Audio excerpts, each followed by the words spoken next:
Hasierako T berdin 0 partikula baten egoera ondorengo uin funtzioaren bidez adierazita dugu. Hau da daukagun hasiera batean, uin funtzioa, ikusten dugu nola hemen zati erradiala dugula, eta hortaz gain X, Y eta Z ekarpenak ditugula, beraz, L berdin bat azpiespazioan gaudela esan genezaken, mintxagertzen den alfa 0 baino handiagoa da, bestera esplotatuko luke. Eskatzen diguten lehenago gauza ondorengoa da, kalkulatu zein den egoera horri dagokio momentu linealaren batezbestekoa. Momentu linealaren batezbestekoa. Lehenengo momentu lineala vektoreari dagokion eragilea da minus I h barra gradientea. Beraz, horretarako egin behar duguna, eta P-ren vektorearen batezbestekoa, egoera horretan dagoen batezbestekoa kalkulatzeko, egin behar duguna da psi minus I h barra gradiente psi. Psi hau, normalizatu eta egon behar dugu. Ziurazki hementxe dagoen egin funtzioa ez da normalizatuta egongo, behintzat guk txekeatu egin behar dugu normalizatuta dagoen. Beraz, biderkatu egin behar dugu egoera hause A konstante batekin hau normalizatzeko. Eta hementxe daukagun integrala ondorengoa dugu. Psi konplexu konjukatua, hau argi dago erreala ez dela, minus I h barra psiren gradientea eta hiru dimintxetan egindako integrala. Lehenengo integrala hause egin baino lehen interesante da gauza batetaz konturatzea. Oin funtzioak simetriak baditu, inbertsio simetriaren bat badauka, kasunetan bakoitia dugu. Orduan, simetriarekin lotutako gauzak aztertzea ea integralen hau egiterakoan duen ondorioren bat duen ikusteko.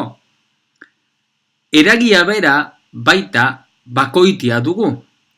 X-ekiko derivatua, Y-ekiko derivatua eta Z-ekiko derivatua agertzen direlako. Hau da, berriro gauzak argi ikusteko hementxe dagoen gradientea ondorengoa dugu. Eragile vektorial bat dugu. Beraz, argi dago, hau, bakoitia dugula. Orduan, psi bakoitia, gradientea da bakoitia, beraz, gradiente hause psiren gainean aplikatzerakoan, hau geratzen zaigu, bikoitia. Aldiz, berriro, bider psi egiterakoan, hau bakoitia denez, guztia bakoitia geratzen zaigu. Beraz, bakoitia den espazio osoan egindako integrala 0 ematen du. Beraz, ez dugu inolako kalkulirik egin behar. Peren batez bestekoa 0 dugu. Beraz, ja egin dugu lehenengo zatia. Aztertu dezagun oraintxe bigarrenean eskatzen digutena. Hasierako aldiune horretan, Lx magnitudea neurtu dugu lehenengo. Eta jarraian, U norabidean, U da I gehi J, norabidean momentu angelarraren proiektzioa, LU deitzen dana. Eta bien balioa H barra izanik. Orduan lehenengo Lx, H barra ateratzen dugu, eta gero, LU berriro H barra. Lortzen dugu. Zein da, hau gertatzeko probabilitatea. Hau importantea da, ordena importantea da. Importantea da lehenengo Lx neurtzea eta gero LU neurtzen dugula. Honen probabilitateak eskatzen digute. Probabilitatea, bi gertaera horiek bata bestean jarraian gertatzeko probabilitatea izango dugu lehenengo gertatzeko Lx, X, H barra barkatu izateko probabilitatea, bider LU H barra izateko probabilitateak. Orduan, lehenengo aztertuko dugu zein den Lx neurtzerakoan H barra lortzeko probabilitatea. Horretarako, egingo duguna izango da, hementxe agertzen den hau, esaten ari momentu angeluarri buruz ari garenean, importantea da, hau X, Y eta Z-en ordez, jartzea harmoniko esferikoen funtzioan. Badakigu zein den X, Y eta Z duten adierazpenak harmoniko esferikoen funtzioan, gora itzagun, X, da BP zati iru bider R I bat minus bat hau dugu X I dugu hau eta gero bestaldetik Z dugu R I bat 0. Orduan, egingo duguna izango da X, Y eta Z-en ordez, jarriko dugu harmoniko esferikoen funtzioan. Orduan, hori ginezkero, geratzen zaigun uin funtzioan adierazpena ondorengoa da.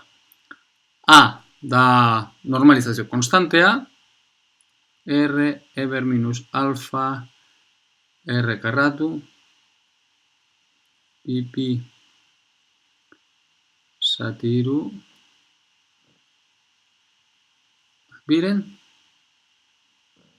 eta orain datoz, elkartzen dugu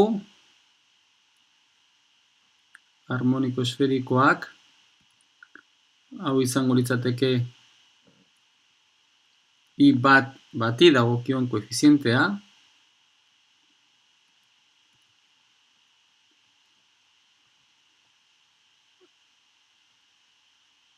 errobi I bat 0 hori dagokion koefizientea, eta azkenik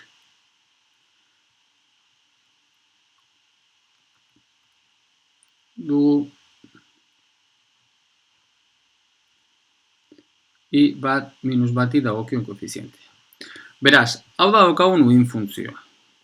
Zer esanik ez pentsatu behar dugu, normalizatu egin behar dugula. Ze probabilitateak eskatzen digutenez, orduan uin funtzioa normalizatuta egon behar duelako. Baina, LX-in inguruan,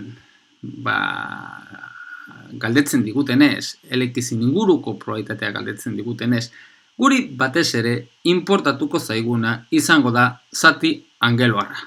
Hau da, honekin doan zatia. Eta zati erradiala bere kabuz joango da. Orduan, importa zaiguna, normalizatzea importa zaiguna batez ere hau da. Eta gero bestaldetik, bere aldetik, hau normalizatu egin genezaken. Baina ez dugu denborarik galdu behar hau normalizatzeko, gero probabilitateak aztertzeko. Ze hau biderkatzen duelako zati angeluarraren ekarpen osoa biderkatzen ari dalako. Harmoniko esferiko bakoitzak erregiko duen ekarpen diferenteak izango beste gauz izango litzateke. Orduan, guri batez ere inporta zaiguna da hau normalizatzea. Eta hemen txakartzen diren harmoniko esferikoak ortonormalak direnez, koefizienteen moduloen karratuak da batu egin behar ditugunak honen norma, honen moduluak kalkulatzeko. Beraz, hemen daukagun ekarpen honen modulua, norma, ondorengoa izango dugu. Inporta zaiguna gero, normalizatzeko.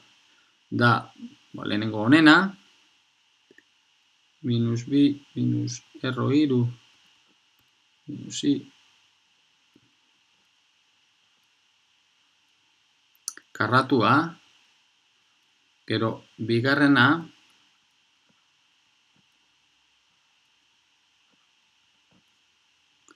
honen karratua, gehi, minus.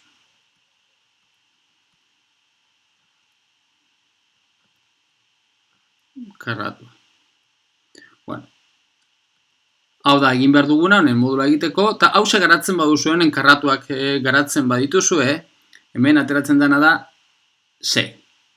Beraz, egin behar duguna da, hau normalizatuta egoteko, egin behar du gauze bider bat zati R6. Eta orduan badaukagu, ekarpen hauzeia badago normalizatuta. Eta hori da, guri interesatuko zaiguna. Orduan, claro, gu daukagun, hemetxe daukagun uin funtzioa, dago garatuta LZ-aren autofuntzioetan, harmoniko esferiko hauek direnak. Guk LX-en neurketa egin eta gero daukagun probabilitatea kalkulatzeko, claro, horretarako egin behar duguna da LX-en autofuntzioetan garatu beharko genuken.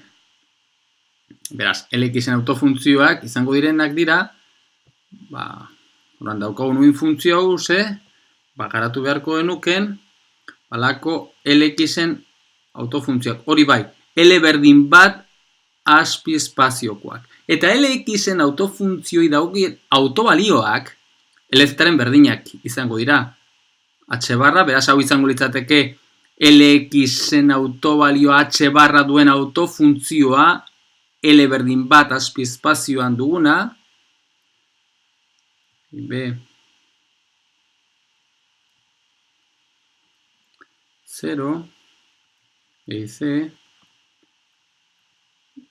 minus H barra, hau da, minus H barra duen autofuntzioan adierazpena. Beraz, alako garapen bat egin genezake. Beraz, hemen dagoen batez ere ekarpen harmonikoarekin lotuta dagoen ekarpen hau, garatu egin genezaken LX-en autofuntzioetan. Hori bai, gero, garapen hori eta gero, H barra ateratzeko probabilitatea haren moduluaren karratua dugu. Beraz, guri ezaigu interesatzen garapen osoa egitea. Guri bakarrik enten zeguna da A hori zein den kalkulatzea. Ze A hori izango dugulako bat H barra, barkatu, psi bat X, A hori da psi bat X, H barra, bi uin funtzioen arteko biderkaura eskalarra. Hori da guri interesatuko zaiguna. Beraz, hau da egin beharreko integrala A horren balio ateratzeko eta honen moduluen karratua probabilitatea izango duguna. Beraz, ze behar dugu? Lehenengo eta behin, kalkulatu beharko dugu zein den uin funtzio hau. Hau da, H barra duen LX-en autofuntzioa dana. Beraz, horretarako, egin behar duguna da, L berdin bat azpiespazioan gaudenez, matriziarekin lan egin. Orduan,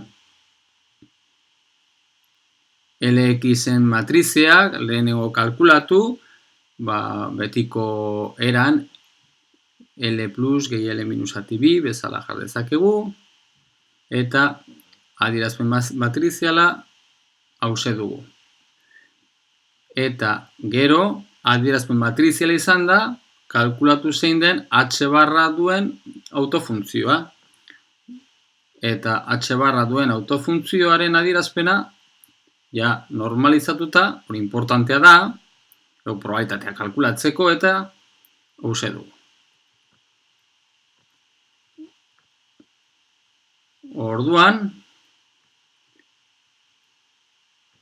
hau dugunez, orduan hau da behar dugun gauza bakarra, A hori kalkulatzeko. Egin behar duguna, A hori kalkulatzeko, egingo duguna izango da, oraintxe gure helburua izango da, hementxe dagoen biderkadura eskalarra hause kalkulatzea, eta hori da berdin, LX-en autofuntzioa dana, oraintxe bertan kalkulatu duguna,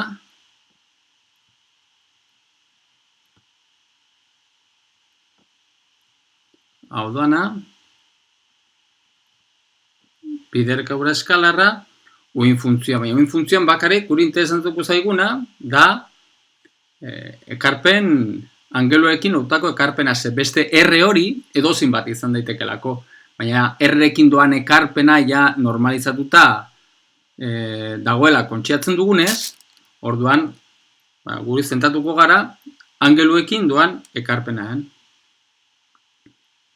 Hori bai, angeluan doan ekarpena hori bai normalizatuta egon behar du, eta horregatik biderkatzen ari gara basati errosei horrekin. Beraz,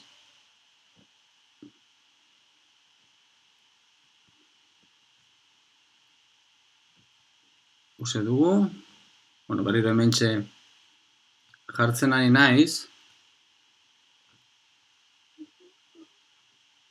daukagun uin funtzioa, hasieran daukagun uin funtzioaren harmoniko esferikoen lotutako ekarpena.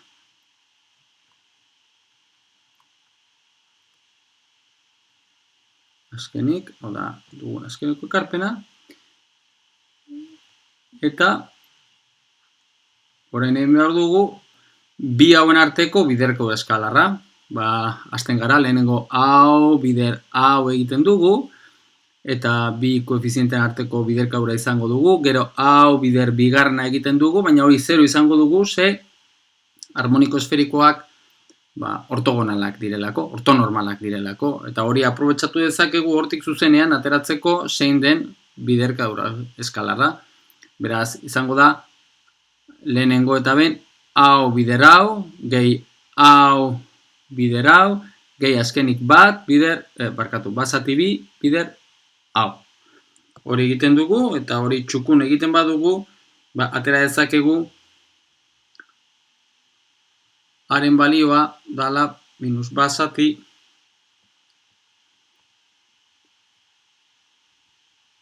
bat gehi erro hiru gehi bat gehi erro hiru bideri. Eta zuzenean,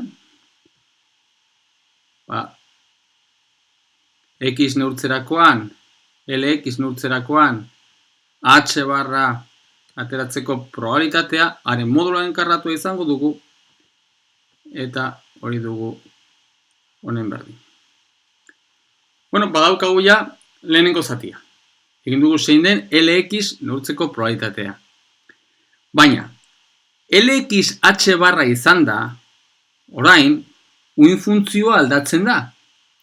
Ze orain, izango dugun bigarren zatia kalkulatzeko daukagune uin funtzio kolapsatu egiten da, badakigu lx neurtzerakoan ateratzen den balio h barra dala, beraz lxen autofuntzio izango dugu bigarren zatia egiteko. Beraz, bigarren zatia honetarako geratzen zaigun uin funtzio berria aldatu egiten dalako, izango dugu alde batetik ekarpen radiala hori bere aldetik doana, eta gero bestaldetik lxen autofuntzioa. Beraz, LU neurtzerakoan LU h barra ateratzen denaren probabilitatea kalkulatzeko gure uin funtzioa, hasierako uin funtzioa, hau dala kontutan hartu beharko dugu.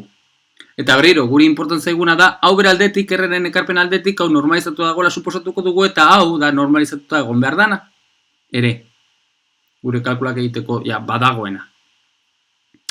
Beraz, egin behar duguna da, jarri beharreko estrategia lehen egindakoaren berdina izango dugu. Guk hau, egoera hause, garatu egin genezakeen L uren autofuntzioetan, berriro gaude L berdin bat azpiespazioan, beraz, L uren autofuntzioen garapena egin genezakeen. Eta guri eskatzen digute zein den, L neurtzerakoan h barra lortzeko probabilitatea. Beraz, guri eskatzen digutena da zein den A'-aren modula enkarratua. Beraz, hau da kalkulatuko beharko duguna. Eta berriro, A' hori dugu honen bi uin funtzioen arteko biderkaura eskalarra. Eta hau ere egiteko beharko dugu kalkulatzea zein den hau. Oda, h barra autobalioa duen L-uren autofuntzioa dana. Bueno, beraz, horretarako kalkulatu beharko du lehenengo L-uri dagokion matrizea. L-u da un horabidean egindako proiekzioa. Beraz, da L biderkaura eskalarra un horabidean daukon vektore unitarioa. Kontuz, kasu honetan ematen duen uren horabidea ez dago normalizatuta. Beraz, normalizatu egin behar dugu. Beraz, L vektorea bider IJ zati erro bi. Beraz, da, zati erro bi, LX gehi LI matriziak.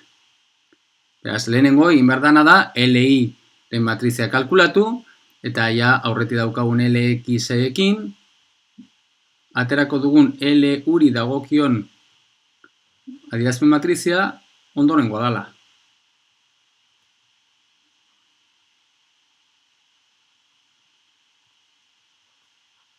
Hau da beraz, L-uri dagokion matrizia. Horein egin behar dugu? Ez dugu kalkulatu behar zeintzuk diren L-uren autobalioak, badakigu izango direla L berdin bat azpizpazioan gaudenez, H barra 0 eta minus H barra. Gure burua da hau kalkulatzea, beraz zuzenean H barra autobalioa duen autofuntzioa kalkulatzea dugu. Eta hori betiko eran egiten badugu, ondorengoa dela atera genezake. Autofuntzioa da ondorengoa. Zati bi, bat minus I, zati bi, bat, gehi, I bat 0, gehi, bat gehi I, zati bi, I bat, minus bat. Beraz, hau da daukagun autofuntzioa. Beraz, ja badaukagu tresneri osoa. Gure helburua zetarako A' kalkulatzeko. A', hause dugu. Beraz, berriro horretarako zeingo dugu, hementxe hau jarri, honen autofuntzioen adierazpena harmoniko esferikoekiko, beraz, hau, psi-primaren ordez jarri hementxe daukagun ekarpen hause, ekarpen angeluarra da guri interesatzen, arduratzen gaituen gauza bakarra, eta hori zuzenean biderka eskalarra hause egin. Lehen egin dugun bezala. Hori egiten badugu, ateratzen zaiguna ondorengoa da. Ondorengoa adierazpena. Bat gehi. Hau da, ateratzen zaigun, beraz, A''aren balioa, eta zuzenean, hemetik atera dezakegu zein den, LU neurtzerakoan H barra izateko probabilitatea. A''aren modularen karratua. Beraz, hori izango dugu, 3, ateratzen den adierazpena ondorengoa da. Eta, ja, hau izan da, bi probabilitatea gertatzeko probabilitatea, bien balioiek, bien neurketan ondorioz H barra ateratzeko probabilitatea, hau da, LX, H barra, eta LU neurtzerakoan baita H barra izateko probabilitatea, da lortutako bi probabilitateen biderkadura. Alde batetik, LX, H barra izateko probabilitatea, da bi gehi erro iru zati 6, bider, LU H barra izateko probabilitatea, iru gehi bi erro iru zati 8. Hau da, ateratzen den probabilitatea. Ondo txekeatzea eta ikustea, azkenean ateratzen den probabilitatea bat baino txikioa dela, eta erratu ez banaiz, metik ateratzen den balioa, da 0,45. Behintzat, bat baino txikiagoa, izatea txekeatzeko.